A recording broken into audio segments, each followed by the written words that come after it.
Après une réflexion mûrie, je décide de m'installer en Côte d'Ivoire pour les raisons suivantes. Ces dernières années, je suis venu en Côte d'Ivoire un certain nombre de fois. Déjà, l'hospitalité m'a vraiment ébloui. L'Ivoirien aime l'homme. L'Ivoirien ne fait pas la différence entre son frère ivoirien et son frère d'une autre nationalité. L'homme, c'est l'homme chez l'Ivoirien.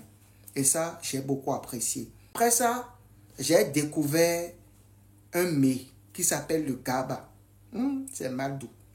Je ne peux pas laisser ça. Et puis, dans ce pays, quand tu es talentueux dans un secteur d'activité, l'Ivoirien n'a pas besoin de connaître ta nationalité pour te confier du travail.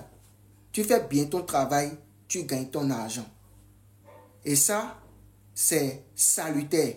Ce n'est pas ainsi dans tous les pays d'Afrique. Ça, il faut se dire la vérité. Moi, je suis béninois. Au Bénin, ici, il faut être talentueux comme tu veux.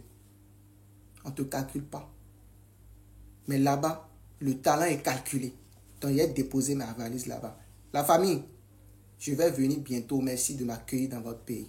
Je vais m'y installer parce que je trouve ce pays vraiment en avance.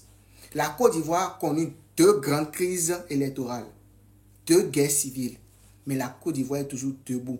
Et les Ivoiriens, je ne sais pas d'où ils puisent cette énergie d'être toujours dans la bonne humeur. Et si tu ne connais pas les Ivoiriens, quand tu vas lire les commentaires sur les réseaux sociaux, tu vas te dire, mais c'est quel pays où on s'insulte tout le temps? Mais en réalité, c'est de la taquinerie. L'Ivoirien aime s'amuser. L'Ivoirien n'aime pas rester dans les endroits où il n'y a pas la bonne humeur. Votre bonne humeur me plaît. Je veux y rester. Chez nous, petite chose, tu dis net, ça devient un problème. On n'a pas cette culture-là d'amusement. Et ça, vous l'avez. Et ça me plaît. Je ne réunis pas ma nationalité béninoise. Je suis béninois et fier. Mais je m'identifie au peuple ivoirien. Et je vais m'y installer.